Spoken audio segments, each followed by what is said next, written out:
Guys, it's Eric coming with some updates for you. I just finished grading all of Expedition 2, so that is in the grade book. If your grade is not what you feel like it should be, you can first off double check the learning checks. When you do them, there's a little green button, and we did have a bug in spring semester. I think it's fixed now, but if you're not seeing the green button to turn it in, just like resize the window and it showed up. That was something on D2L's side, not on ours. But if it's still going on, sorry. Yeah, because a few of you are missing learning checks when you've done everything else, and those are super easy points to get. You could go back and see some of the times I put in comments like, "Hey, could you return it in because there was an error?" And we'll get that one solved. If you missed a lot of points on an assignment, you could try redoing it for those points. Well, for most of them back on it.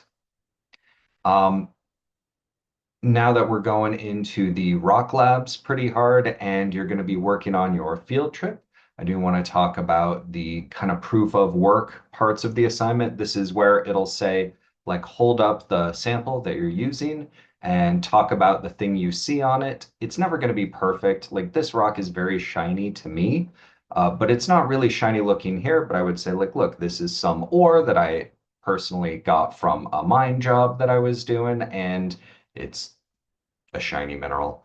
And you'll point, you'll talk, and you'll say things. And if, as long as it's not really obviously incorrect, like you grabbed the wrong rock and you're just reading off of a script, I'm going to take your word for most of it. On those same lines, for the proof of work on all of the field trip and out in the about stuff, we do want to see pictures that are verifiably taken by you and or of you. And when I say verifiably, you don't need to show me the metadata on your iPhone. You can fake that anyway. I want to see you out there. Or if you are super shy, you can throw down your ID on something as long as it shows you. If you're not giving it to the rest of the class in the final project, nobody else will see it, so you don't have to be weird about bleeping out personal information. Um, but it is just to see that you were doing something. One of the learning targets in the class is the ability to identify rocks and minerals in a laboratory and in a real world situation. So that's going to come up. On the field trips, a couple of you guys have picked some of the caves in town.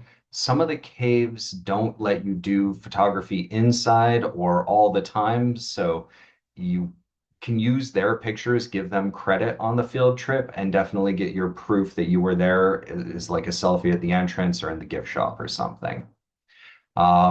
Yeah, and this proof of work thing, it's going to be really big for your generation moving forward because we have the age of AI creeping up on us. There's no AI allowed with the course unless you get prior permission on that.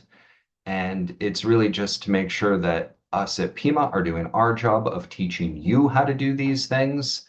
You want to make sure that you are learning some of these skills because to be marketable in the future, you really do want to have something more to present than a 14-year-old with a open AI account. Um, I'm trying to think. Yeah, hit me up if you have redone any work to make sure that I grade it. Usually it gives me a little flag. The robot's going to auto grade all of your learning checks. So if you do that, you can get your points. If you don't like your score, you can do it a couple times. It does lock you after a few tries on it. And that's it. I hope you guys have fun with all the rock labs coming up. And if there's any problems, I know today is Juneteenth and the libraries are all closed. So sorry if you're planning on getting in. They do have a 3-day weekend coming up. If you need a little wiggle room on time, just let me know. And I hope you have fun with these next few, and I will talk to you all later.